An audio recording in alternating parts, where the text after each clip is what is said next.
कहते हैं प्रोफेसर साहब इंडिया राजस्थान से हूँ, मेरा एक सवाल है, प्लीज नेक्स्ट वीडियो में रिप्लाई जरूर करें। हम जरूर कहते हैं, वो जरूर कहते हैं, थोड़ा सा ये फर्क है, जरूर करें। मिसाल के तौर पे अगर मैं ये कहता हूँ कि मुझे एक अच्छा ब्रीडर परिंदा चाहिए, तो मैं हाथ में पकड़ूं तो मुझे पता लगे ये ब्रीडर परिंदा क्या है। उस्ताद जब हाथ में कबूतर पकड़ते हैं तो पकड़ते ही कह देते हैं इसमें कसूरी पर है, इसमें सियालकोटी पर है, या इसमें रामपुरी पर है, तो वो कैसे अंदाजा लगा लेते हैं? जी दोस्तों, आपसे मौजूद गुजारिश है, एक बार हमारे साथ मिलकर दुरूद पढ़ लें। औज़ु बिल्लाहि मिनश शैतानिर रजीम, बिस्मिल्लाहिर रहमानिर रहीम, अल्लाहुम्मा सल्लि अला सय्यिदिना मुहम्मदिन व अला आलि सय्यिदिना मुहम्मदिन व बारिक वसल्लम। या हय्यु या क़य्यूम ला इलाहा इल्ला अंता सुब्हानका इन्नी कुन्तु मिनज़ ज़ालिमीन। अमजद अली ऑफिशियल चैनल देखने वाले मेरे तमाम दोस्तों को अस्सलाम वालेकुम। दोस्तों, आज फिर हमने प्रोफेसर साहब से टाइम लिया है, तो टाइम आज दोस्तों के सवालात के जो जवाब आज से सिलसिला शुरू कर दिया है। जितने भी दोस्तों के सवालात हैं इंशाल्लाह ताला प्रोफेसर साहब से सबके जवाब लेंगे। काफ़ी सारे दोस्तों के सवाल इकट्ठे हुए थे, आज बिस्मिल्लाह करने लगे हैं, तो सवालात के जवाब की आज पहली वीडियो होगी और इसके बाद मुसलसल दोस्तों आपको मिलती रहेगी। जिन दोस्तों ने मेरा चैनल सब्सक्राइब नहीं किया, आपसे गुजारिश है सब्सक्राइब कर लें ताकि मेरी हर आने वाली नई वीडियो आप तक पहुँच सके। और दोस्तों से गुजारिश है लाइक भी किया करें और दोस्तों के साथ शेयर भी किया करें। इस तरह की नॉलेज की बातें बहुत कम शेयर होती हैं। माशाल्लाह प्रोफेसर साहब ने बड़ी मुश्किल से ये टाइम निकालते हैं। अभी जाना था इन्होंने क्लास के लिए, तो मैंने इनसे रिक्वेस्ट की थी, तो फिर ये क्लास लेकर फिर आए हैं। अभी मगरिब का टाइम होने वाला है, वीडियो कंप्लीट होती या नहीं होती, लेकिन मैंने कोशिश जरूर की है कि आपके सवाल के जवाब दिए जाएं। अस्सलाम वालेकुम सर। वालेकुम अस्सलाम व रहमतुल्लाह। क्या हाल है सर? ठीक ठाक? कैसे हैं? सर आपका क्या दिल से शुक्रिया, आपने टाइम निकाला सर। तो सर आज से फिर सवाल का सिलसिला शुरू कर दिया है, तो जितने भी मेरे पास काफी सारे सवाल इकट्ठे हुए थे दोस्तों के, तो उसका भी आपने जवाब देने हैं। और हमारी जो परख के ऊपर वीडियो चल रही है नस्लों के ऊपर, वो अलग है, ये अलग है, वो अलग है। तो आज से सवाल की जो वीडियो अलग से होगी और दूसरी जो वीडियो उसके नस्ल पे और परख पे, तो उसके ऊपर अलग से बनाएंगे। तो अभी पहला सवाल आपसे करते हैं। जो सर आपसे पहला सवाल है इंडिया से, तो वो कहते हैं, उनका नाम नहीं लिखा, मुझे नाम की भी सही समझ नहीं आती दोस्तों, की कंफ्यूजन का शिकार हो जाता हूँ, कोई गलती हो जाए तो माजरत। सवाल आप ही दोस्तों के हैं। द गेम पर्सन, हाँ जी, the game pigeon, the game pigeon लिखा हुआ सर। तो कहते हैं प्रोफेसर साहब इंडिया राजस्थान से हूँ, मेरा एक सवाल है, प्लीज नेक्स्ट वीडियो में रिप्लाई जरूर करें। हम जरूर कहते हैं, वो जरूर कहते हैं, थोड़ा सा ये फर्क है, जरूर करें। मेरा एक जोड़ा है, उसके कई बच्चे 8-10 दिन तक भटक कर घर आ जाते हैं और कई बच्चे जाया हो जाते हैं, तो उस जोड़े में सर बताइए क्या खूबी और क्या खामी है? वो जोड़ा बच्चे भी अच्छे उड़ा रहा है लेकिन बच्चे जाया भी कर रहा है। अच्छा, इनके सवाल के दो हिस्से हैं जो मुझे समझ आई है इसमें। एक तो यह कि बच्चे, इन्होंने कहा कि 8 से 10 दिन बच्चे भटक कर फिर घर आ जाते हैं एक, और फिर ये कह रहे हैं कि वो जाया भी हो जाते हैं जी। देखिए माजरत के साथ, ऐसा जोड़ा जी जिसके बच्चे 8 से 10 दिन घर से बाहर रहकर आए जी, 2 दिन 3 दिन 4 दिन 5 दिन 6 दिन 7 दिन 8 से 10 दिन बाहर रहने का मतलब है कि उनके अंदर मिजाज ऐसे, वो कहीं पे कोई जगह ढूंढ लेते हैं, वरना इतनी देर पानी और भूख प्यास के बगैर रहना बड़ा मुश्किल और उसका बचना। फिर मेरे साथ खुद ऐसा हुआ कि 4 से 5 दिन 7 दिन बाद भी बच्चा आया, लेकिन उसका जो हाल था इतना बुरा था कि उसके पोट के अंदर मैंने जब देखा कि वो कंकर उसने खाए हुए थे जी, और मच्छरों से भरा हुआ था, कहीं दरख्तों में बैठता रहा और वहीं से कहीं मिट्टी और पत्थर वगैरह खाता रहा। सही। तो उसके बाद उसको बड़ी मुश्किल से बचाया, लेकिन उसके अंदर बड़ी देर तक बीमारी के असरात रह गए थे। वीकनेस के भी रह जाते हैं, ये जो मुश्किल, पर ये इतनी ज्यादा देर तक रहने का, क्योंकि वो मैं जो मिसाल दे रहा हूँ, वो बच्चा अचानक निकल गया था जी, और पहली दफा ही निकल गया था, वो घर की उसको समझ नहीं आ पाई। तो ये तो हो जाता है बात का, लेकिन बार बार बच्चों का इस तरह होना, बार बार होना, तो ये जोड़ा कोई ठीक नहीं है। पहली बात जी, इसमें कोई जाहिर सी बात है, देखिए एक चीज होती है, जोड़ा सामने हो तो बकायदा तौर पे उसका नुक्स तो बताया जा सकता है जी, लेकिन मैं मुख्तलिफ किस्म के जो जिसे हम कह सकते हैं कि अंदाजा लगा के बता सकता हूँ कि जोड़ों में ये मसला या ये मसला हो सकता है जी।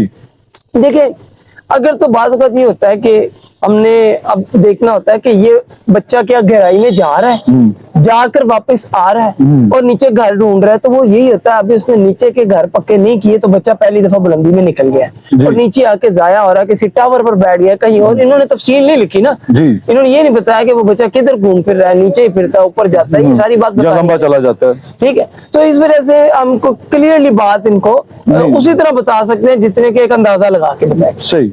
तो इसमें यह है कि आप अपना जोड़ा जो है उसको बदल लें, नर मादी को देखें, आया कि उनके परों के अंदर, अब मिसाल के तौर पे मैं ये कह रहा हूँ कि अगर वो परिंदा बच्चा जो है वो गहराई में चला गया और नीचे आ रहा है, उसको समझ नहीं आ रही, फिर तो जोड़ा बहुत अच्छा है कि अचानक बच्चा निकल गया। लेकिन अगर वो नीचे नीचे ही फिर रहा है और वो बिल्कुल बेवकूफों की तरह इधर उधर जा रहा है, लेकिन वो घर ढूंढने की कोशिश भी कर रहा जी। है और 7 से 8 दिन और हर बच्चे इस तरह कर रहा है, तो आपने ये देखना होगा कि आपका जोड़ा जो है वो बिल्कुल ठीक नहीं है। मेरे मुताबिक इस ऐसा जोड़ा जो होता है, हमारे यहाँ सियालकोटी पुराने कबूतर जब बहुत प्योरिटी में लग जाते हैं तो इस तरह से ये कबूतरों में ये मसला आ जाता है। लेकिन वो अक्लमंद कह सकते हैं कि अक्ल दिखाते हैं देखिए अपनी। क्या पता नहीं वो किस तरह से घूम फिर रहे हैं, आपको देखना। मैं अक्सर कहा करता हूँ कि आपका बच्चा जाया हो गया ना, जोड़ा नहीं तोड़ना, आपने देखना बच्चा जाया किस तरह होगा है, सही। किस किस तरह से वो घर ढूंढा है उसने, किस तरह से वो गया है, गलती आपकी कहाँ है, बच्चे में कहाँ गलती हो रही है, ये चीज देखकर फिर ही फैसला हो सकता है। तो बहरहाल नॉर्मली कोशिश करें, मैं आपको एक टिप दे रहा हूँ, आप देखें नर और मादी को कि अगर तो उनके नूर के इर्द गिर्द का जो रिंग है जी। उसके ब्रेक्स को कम करें। सही, जो टूटे हुए हैं। हाँ, उसके ब्रेक्स को जितना हो सके आप कम कर लेंगे, आपके जोड़ों में ये प्रॉब्लम खत्म होगी। नंबर 1। नंबर 2, आप अपने अगर तो वो बुलंदी में जा रहा है और घर नहीं ढूंढ पाता तो उसके परिंदे के बाहर के जो परों के लॉक हैं उनको बेहतर कर लें। सही। जिसे हम कहते हैं कि थोड़ा अंदर का कुंदा बना लें। अंदर का कुंदा, बाहर का कुंदा होगा तो परिंदे को वापसी में ये नहीं होता, वो समझदार अक्लमंद भी बड़ा वापस जो आ गया ऊपर से निकल के आ गया है, इतनी बुलंदी से घर आ गया, अपने घर के इलाके में आ गया, तो इसका मतलब है वो परिंदा ठीक है, लेकिन उसके परों ने उसका साथ नहीं दिया, उसके परों को ठीक करने। तो मसलन कि अगर उसके पर सीधे हैं तो हमें अंदर की तरफ मोड़ने जी चाहिए। बिल्कुल बिल्कुल, आपको जोड़ा तोड़ना देखना पड़ेगा कि नर में फॉल्ट आ रहा है, मादी में आ रहा है। बाज़ औक़ात ऐसे भी होता है नर और मादी दोनों में ठीक है, लेकिन एक में थोड़ा सा वो अपने प्ले करता है बाहर को, जिसका मतलब है कि पीछे को गलत पर लगा होता है। सही। तो जब तक हाथ में ना आए तो आप नहीं हाथ तौर पर, लेकिन मैं सिर्फ इशारों में बता रहा हूँ कि आप खुद चेक कर लें जी। जो आपका जोड़ा है। सही। तो उसको जाके बदल लें, नर और मादी में जिसमें ये नुक्स आ रहा है रिंग का या पर का, इसको दूर कर लें। सही। अच्छा सर, माशाल्लाह बड़ा अच्छा आपने आंसर दिया, तो उम्मीद करता हूँ कि भाईजान को जरूर जवाब पसंद आएगा, तो अपना फीडबैक जरूर दीजिएगा। मुझे नाम उनका भी याद नहीं है, इंडिया से थे भाई, the game pigeon, the game pigeon से। और दूसरा सर क्वेश्चन है दुबई से फैसल कुरैशी साहब का। वो कहते हैं कि मेरे पास एक कबूतर है और काफी सारे कबूतर है, दुबई से हैं वो, तो वहाँ शौक करते हैं। वो कह रहे मेरे पास काफी सारे कबूतर है, मैंने ना रात को जब फारिग होकर ना अपने काम से फारिग होकर अपने कबूतरों के पास आता हूँ, तो मैंने एक कबूतर देखा जो मेरे केज में है, दूसरे कबूतर में ये क्वालिटी नहीं है, सिर्फ एक ही कबूतर में ये क्वालिटी है कि उसका जो अंदर वाला नूर है ना वो एक जगह पर टिकता नहीं, वो वाइब्रेशन करता रहता है, वाइब्रेट करता रहता है, करता है कभी इधर कभी इधर। इसका क्या मतलब है? हालांकि दूसरे परिंदों में भी होनी चाहिए लेकिन उनमें नहीं है। इस वाइब्रेट का क्या मतलब है? अगर पूरी आंख वाइब्रेट करे, ठीक है ना, तो उसका क्या मतलब है? अगर खाली नूर वाइब्रेट करे, छोटा बड़ा करे, तो उसका क्या मतलब है सर? हाँ, इसको ये भी दो चीजें हैं। पहला तो ये है कि पूरी आंख जो है ना, पूरी आंख का जो अज्जा है पूरा मुकम्मल, आई सॉकेट कहते हैं उसको, यानी आपकी पलक के अंदर अंदर जितनी पूरी मुकम्मल आंख है पूरी। कुछ परिंदे ऐसे आप देखेंगे तो वो आपने नोक तो उसकी पकड़ी है, चोंच पकड़ी है, सर को पकड़ा हुआ है, लेकिन वो अपनी पूरी आंख को बड़ी तेजी से वाइब्रेट कर रहे हैं जी। ये इशारा है इसकी तरफ कि इस कबूतर का मिजाज बहुत तेज है। नंबर 1, मिजाज का तेज, मिजाज का कड़वा है। यही वो परिंदे हैं अभी जो बताया ना उन्होंने, जिन्होंने पहले ये प्रॉब्लम बताई है जी, इंडिया से जिन्होंने ये अपने बच्चों का मसला, इस तरह के कबूतरों में ये मसला अक्सर आता है, जो इंतहाई बला के कड़वे होंगे जी। ऐसे कबूतर होंगे आप खुड्डे में जाएंगे तो भागेंगे, नुकरों में छुपेंगे, कोनों में जाएंगे। हमारे पास एक ब्रीड ऐसी है कि आप इस कुड्डे में जाएंगे भाग के इधर, इस कुड्डे में भाग के इधर, दूर से ही आपको देखेंगे। ये वही परिंदे हैं, ये है इनके मिजाज की तेजी। ये वही परिंदे हैं जिनका पहले, दूसरे, तीसरे, चौथे, 5वें दिन बच्चे के जाया हो जाने का सबसे ज्यादा चांस होता है, हालांकि बड़े बेहतरीन होते हैं। सही। जितना ज्यादा इन बच्चों को बड़ी कलियों में कर लेंगे, इनके मिजाज में थोड़ी सी नरमी आ जाती है, लेकिन जैसे ही धागा पलटते हैं इनके मिजाज में सख्ती फिर से तेजी आ जाती है, लेकिन उसको तब तक आप लगा सकते हैं, कंट्रोल कर सकते हैं। अच्छा, बहरहाल एक तो इसमें यह है कि जो आई जो पूरी अपनी तेजी से वाइब्रेट कर रहे हैं, ये मिजाज के जरा तेज परिंदे होते हैं। अक्सर टैडियों में भी हमजे साहब ये ज्यादा देखने में आई है, जो अच्छे टैडी है मिजाज के कड़वे हैं। दूसरा जो आपका हिस्सा था, जो कि अपने नूर को परिंदा जूम आउट करता है, छोटा बड़ा करता है, इसको जूम आउट कहते हैं।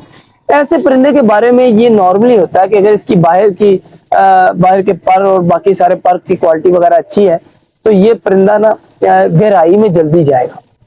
इसके देखने की सलाहियत अच्छी होती है, यानी ये दूर से चीजों को ज्यादा अच्छे। और तीसरी बात, ये अंधेरे में देखने की भी अक्सर ये परिंदे निस्बतन दूसरे परिंदों के ज्यादा सलाहियत रखते हैं, क्योंकि ये अपने आंख को जो नूर है उसको जूम इन और जूम आउट करके रोशनी जो आ रही होती है, रोशनी की कमी ज्यादा, ये जो कुदरती रोशनी है उसको कंप्रोमाइज कर लेते हैं, उसके मुताबिक ढाल लेते हैं आंख को। इसका मतलब ये होता है कि ये अंधेरे में भी ये परिंदों का ज्यादा चांस होता है कि ये परिंदे जो है वो अपने घर को ढूंढ लेते हैं। तो ये के साथ आपसे ये पूछना था, जो वाइब्रेट करता है, जो नूर वाइब्रेट करता है, ये प्रवास की भी अलामत है या अकल की अलामत है? देखिए, अब बहुत सारे लोगों ने ये खुद ही मुशाहिदा कर लिया होगा कि एक परिंदे का नूर जो है वाइब्रेट नहीं कर रहा, आंख वाइब्रेट नहीं कर रही, लेकिन वो बड़ा अच्छा परवाजी भी है जी। तो इससे ये देखो, मुशाहिदा सबसे बड़ा उस्ताद होता है। सही। तो आप अपने परिंदों में भी मुशाहिदा करेंगे, आपको यही बात मिलेगी कि जिसकी पूरी आंख वाइब्रेट करे या ना करे, दोनों ही परिंदे परवाजी हो सकते हैं, नहीं भी हो सकते, लेकिन जो वाइब्रेट करेगा उस परिंदे का मिजाज तेज होगा। तेज मिजाज को हमारे यहाँ ये समझा जाता है कि ये बहुत अक्लमंद परिंदा है, जबकि वो बाज़ वक़्त अपने ही कंट्रोल में नहीं होता। उसे खरदमा खरदमा कह लें, बिल्कुल बड़ा अच्छा आपने ये एक जो है वो इस्तेमाल किया है। और ऐसे ही परिंदे अक्सर आप देखेंगे कि आप किसी को तोहफतन दे देंगे तो यही वो परिंदे हैं जो कि कहेंगे कि बस हम कहाँ पर आ गए, यानी कि ये दिमागी तौर पे आउट हो जाते हैं, बुरा मनाते हैं, बहुत ज्यादा जल्दी घर नहीं करते हैं। तो इसको हम कहते हैं कि ये अक्लमंदी है, जबकि ये जरूरी नहीं है। अक्ल के बहुत सारे जाविये होते हैं, जिनके वाइब्रेट नहीं करते वो भी उठते हैं, वो भी घर वापस आते हैं। तो अक्लमंदी ना एक पूरा पैकेज होता है। किसी परिंदे में किसी और तरह की अक्लमंदी है, किसी में और तरह की अक्लमंदी है। इस पे इंशाल्लाह अक्लमंदी पे एक हम अलहदा से भी एक वीडियो बनाएंगे। ठीक हो गया सर। तो सर अभी नेक्स्ट क्वेश्चन है, जो आपका बहुत शुक्रिया, आपने आंसर किया। तो उम्मीद करता हूँ भाई साहब को आपका जवाब पसंद आया होगा। तो एक पिंडी से एक भाई साहब है, उनका ये क्वेश्चन है कि बड़े उस्ताद जब हाथ में कबूतर पकड़ते हैं तो पकड़ते ही कह देते हैं इसमें कसूरी पर है, इसमें सियालकोटी पर है या इसमें रामपुरी पर है, तो वो कैसे अंदाजा लगा लेते हैं?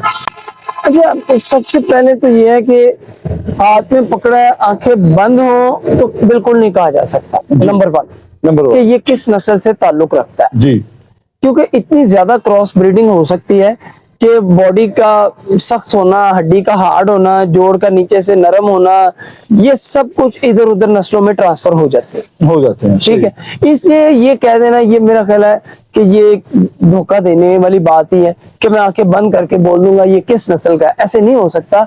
हाँ, आप कबूतर को मुकम्मल तौर पर देखें, तसल्ली के साथ देखें, उसके परों को खोलें, उसका जो बॉडी कलर है उससे अंदाजा लगा सकते हैं। सबसे ज्यादा अहम जो मैंने आपको सबसे पहली वीडियो में कहा था कि आंख के रिंग्स, आंख का कलर, शेड काफी हद तक आपकी रहनुमाई कर सकता है कि ये परिंदा किस किस नस्ल में से होकर गुजरा है। प्लस उसका जो बॉडी कलर है, उसके जो छाप है, उसके जो परों में सिलाइयां हैं, उसका जो शेड है, जैसे हमने अली वालों में भी बात की थी, ये आपको मुकम्मल तौर पर आप मुशाहिदा करेंगे तो आप परिंदे के बारे में 70, 80 या 90 या 100% तक जा सकते हैं। अच्छा सर, माशाल्लाह सर, बहुत अच्छा आपने आंसर किया। उम्मीद करता हूँ वो पिंडी वाले भाई साहब को जरूर आपका जवाब पसंद आया होगा। एक और भाई साहब का सवाल था कि जब हम कबूतर हाथ में पकड़ते हैं तो हमें कौन सी अलामत देखनी चाहिए कि ये कबूतर बहुत अच्छा है? हाथ में पकड़ते ही उसकी क्या चीज हमें अच्छी लगनी चाहिए, मतलब उसे देखना चाहिए कि ये परिंदा हमारे हाथ में अच्छा मैंने परिंदा पकड़ा? इसके लिए सबसे पहले आपको ये फैसला करना है कि आपका अच्छा क्या है। यानी आप इस वक्त अच्छा तलाश कर रहे हैं ब्रीडिंग के लिए, या आप अच्छा तलाश कर रहे हैं कि मैंने उड़ाना है। ये दो अलहदा, मैं हमेशा कहा करता हूँ, ये दोनों अलहदा फील्ड है। अब दोनों को ही हम डील कर लेते हैं जी। मिसाल के तौर पे अगर मैं ये कहता हूँ कि मुझे एक अच्छा ब्रीडर परिंदा चाहिए, तो मैं हाथ में पकड़ूं तो मुझे पता लगे ये ब्रीडर परिंदा क्या है। तो अच्छे ब्रीडर परिंदे का दरमियाना वेट होना बहुत आइडियल बात है। ना वो बहुत ज्यादा हैवी हो, ना बहुत ज्यादा लाइट वेट हो, क्योंकि लाइट वेट परिंदा जब बच्चे पालेगा तो उसका बीमारी में जाना और हल्की सी बीमारी में आना और बच्चे पाल पाल कर उसकी वैसे ही एज जो है या उम्र जो है और इम्यूनिटी कम हो जाती है। अगर सर हमारी राइश लाहौर में है, मैं तो ऐसे कहूंगा कि अगर बीमारी पेशावर में है ना तो उस परिंदे को लाहौर में पहले ही लग जाती है। हाँ जी, बिल्कुल ऐसे ही। हाँ, बिल्कुल सही बात जो है। लाइट वेट है ना वो ये मरते भी ज्यादा नहीं जबरदस्त बात है, जबरदस्त बात आपने की है कि यही परिंदे ज्यादा मरते क्यों हैं, आप खुद मुशाहिदा कर लें। उसकी वजह यही है कि इनका वेट लाइट होने की वजह से, ब्लड की कमी की वजह से, गोश्त की कमी की वजह से बीमारियों से लड़ने की, ज्यादा दिनों तक लड़ने की जो ताकत है वो इनमें कम होती है। इसी तरह बच्चों को पालने के दौरान ये जो हल्का वेट का परिंदा वो वैसे जल्दी कमजोरी में आ जाता है, कमजोरी में आ जाता है। और वो अगली दफा अगर आप एक झोल उनसे पलवाई है, दूसरी पलवाएंगे, तीसरी पलवाएंगे, आप खुद ही देखेंगे कि यहाँ तो वो बेचारा खुद ही मुझसे ही रह जाएगा या फिर वो बच्चे पालना ही छोड़ देगा। तो ये एक मसला आता है। इसलिए ब्रीडर अच्छा वो होगा, जैसे मैंने आपको पहले कहा है कि आपके पास वो दरमियाने वेट का हो। लेकिन अगर आपके पास वही बात कि एक हैवी वेट का भी परिंदा आ गया लेकिन बाकी उसके पॉइंट बहुत ही आला है, बहुत ही आइडियल है, तो आपने हाथ में पकड़ के महसूस क्या करना है कि यार ये मिसाल के तौर पे नंबर 1 कि ये थोड़ा वेटर ज्यादा है, लेकिन इसको जब मैं हाथ में परिंदे को पकड़ता हूं अपना आप, इसने बहुत ही अच्छे अंदाज से समेटा हुआ है। इस परिंदे ने इस तरह समेटा है कि ना इसकी दुम अलग जा रही है, ना ही इसके मुझे महसूस हो रहा है कि परों का बैलेंस आउट हुआ है, और ये परिंदा बिल्कुल आगे को झुका हुआ है, जी सीने की तरफ झुका हुआ है। ये ना चीज ऐसी है कि आपको महसूस करवाता है अच्छा परिंदा। मैं वही आपको बयान करने की कोशिश कर रहा हूँ कि जैसे आपने हाथ में पकड़ा है, उसके पंजे भी बड़े अच्छे अंदाज से पीछे लगे हुए हैं। आपको उसकी हड्डी जो है, मैंने पहले भी एक वीडियो में बताया था, हड्डी आपकी आखिरी 2 उंगलियों को नीचे कर रही है हड्डी। आपने हाथ में पकड़ते महसूस कर लिया कि ये परिंदा बहुत अच्छा। और मैं अक्सर कहा करता हूँ एक बात शायद बड़ी जबरदस्त कि परिंदा अलिफ के जैसा होना चाहिए। मेरे दादाजी कहा करते थे, अल्लाह जन्नत नसीब करे, अल्लाह जन्नत नसीब फरमाए, वो कहते थे कि अलिफ परिंदा हो। तो अलिफ परिंदा क्या हो कि मैं उसे पकड़ूं और मैं उसे मूव कर रहा हूं तो वो बिल्कुल अलिफ की तरह अपने आप को जहां हम लेके जा रहे हैं, मुकम्मल परिंदा अपना पूरा वजूद एक साथ लेकर जा स्टिल हो जाए एक जगह, स्टिल लेके जा रहा है। जैसे आप परिंदा बता रहे हैं ना, ऐसा परिंदा हम अगर हथेली खोल भी दे ना आराम से तो वो वहीं पे बैठा रहेगा। हाँ जी, स्टे कर जाएगा वहां पे। तो इसे मैं जो समझता हूँ, इसे कहता हूँ कि हौसले वाला कबूतर। तो जब कबूतर हाथ में पकड़े तो उसमें हौसला होना जरूरी है, उसे कहते हैं हौसले वाला। वो सख्त गर्मी को देख के घबराएगा नहीं, मौसम की तेजी को देख के, तेज आंधियों को देख के घबराएगा नहीं, वो फिर भी अपने घर की तलाश में रहेगा। इसी तरीके सर। जी बिल्कुल ऐसे है, सही। अच्छा सर, नेक्स्ट क्वेश्चन, बहुत शुक्रिया सर आपने ये आंसर किया। ये आखिरी क्वेश्चन करते हैं अभी। अच्छा, इसका एक हिस्सा रह गया। जी जी सर। तो एक दूसरा हिस्सा ये है कि उड़ने वाला परिंदा। जी, उड़ने वाला परिंदा वंस अगेन आपकी, मैंने एक दफा पहले भी ये बातें बताई थी कि हाथ में आप पकड़ते हैं तो आपने देखना है कि इस परिंदे का, मैं सिर्फ एक हाथ में पकड़ने की बात था ना, कि इस परिंदे को मैं हाथ में पकड़ता हूँ, इसका वेट कैसा है, इसकी नस्ल क्या है, ये सारी चीजें आप हाथ में पकड़ के चेक करेंगे। कितना वेट रखता है, लाइट वेट है तो मुझे किस मौसम में उड़ाना है, कितना उड़ाना है, रोज उड़ाना है, ये मैं डिटेल में पहली से पिछली वीडियो में बात कर चुका हूँ। तो वंस अगेन आप हाथ में पकड़ते हैं तो उस परिंदे का बैलेंस आपने उसका भी वही देखना जो आपको समझाया उड़ाने के लिए। बैलेंस बहुत जरूरी है। उम्मीद करता हूँ कि भाईजान ने ये आपका जवाब जरूर पसंद आएगा सर। तो ये आखिरी क्वेश्चन करते हैं क्योंकि टाइम काफी हो गया सर। तो आखिरी क्वेश्चन छोटा सा ही है, पिंडी से अब्दुल रहमान साहब उन्होंने किया था कि ब्रीडर परिंदे जो होते हैं, ब्रीडर, वो इतना ज्यादा प्रवास क्यों, उनके बच्चे इतने ज्यादा प्रवास क्यों नहीं करते? तो फिर आप अपने ब्रीडर परिंदे बदल लें। नहीं, ओरिजिनल जो ब्रीडर परिंदा है जो है, देखिए आप क्रॉस में लेके आते हैं तो उसकी प्रवास ज्यादा हो जाती है, ब्रीडर्स बड़ा प्रवास कम देते हैं। अच्छा ठीक है। हाँ जी। देखिए हमारे यहाँ जो ब्रीडर रहे हैं, मैंने एक वीडियो में बताई थी बात के, जो अपने जो ओरिजिनल कबूतर रहे हैं वो ब्रीडर रहे हैं, जो अपनी नस्ल में ओरिजिनल है, जिनमें क्रॉस नहीं होता, हम उनको कहते हैं कि ये हमारे ब्रीडर कबूतर हैं। जी। सबसे पहली बात तो ये जरूरी नहीं है। अगर आपने, हाँ, अगर आप समझते हैं कि मैंने ओरिजिनल परिंदे बनाने हैं तो फिर तो आपके ब्रीडर ओरिजिनल होने चाहिए। अब वो क्यों नहीं ज्यादा उड़ाते हैं? देखिए प्रॉब्लम पता क्या है, अभी हम बात कर रहे थे बैलेंस की। ओरिजिनल कबूतर के साथ ओरिजिनल मादी लगानी जिसमें हर चीज वही हो नस्ल की, ये मिलना, सेम पॉइंट्स का मिलना बहुत मुश्किल होता है। क्रॉस में क्यों हम कहते हैं ज्यादा परिंदा उड़ता है? क्योंकि क्रॉस में जो हमें पॉइंट दरकार होते हैं ना, दूसरी नस्ल में आसानी से मिल जाते हैं। इसको समझे इस बात को। मिसाल के तौर पर मैं कहता हूं कि मैंने एक नीले रिंग वाला लाल आंख का कबूतर जो कि सलारा कबूतर है, कल पोटी है कल दुम्बा है, इसके साथ मैंने इसी तरह की मादी लगानी है। मिसाल के तौर पर मैं कमगर बनाना चाहता हूं, अब मुझे बिल्कुल इसी तरह की मादी को ढूंढना जिसमें सब कुछ यही हो, वो बड़ा मुश्किल हो जाता है। लेकिन मुझे मैं कहता हूं कि यार ये मेरा जो परिंदा है इसकी जो दुम थोड़ी बड़ी है मिसाल, अब मुझे किसी भी दूसरी नस्ल में बाकी तमाम पॉइंट्स ओके और दुम एक्स्ट्रा छोटी वाली दूसरी नस्ल में मिल जाएगी, लेकिन मुझे इसी नस्ल में रखने के लिए बहुत मुश्किल पेश आएगी, सही, जिसकी वजह से ओरिजिनल परिंदे उस तरह से मेंटेन नहीं होते।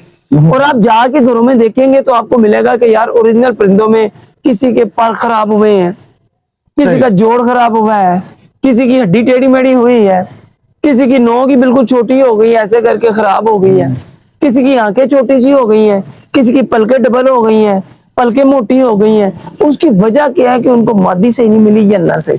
लेकिन अगर आप अपने ओरिजिनल परिंदों को भी उसी तरह मेंटेन करेंगे तो ये परिंदे भी 100% उड़ेंगे। आपके कहने का जो मकसद है, जो मेरी समझ में आया है, तो वो ये है कि अगर आपका मेल बड़े वजूद का है तो मादी भी आपको उसके साथ बड़े वजूद की ही लगानी पड़ेगी।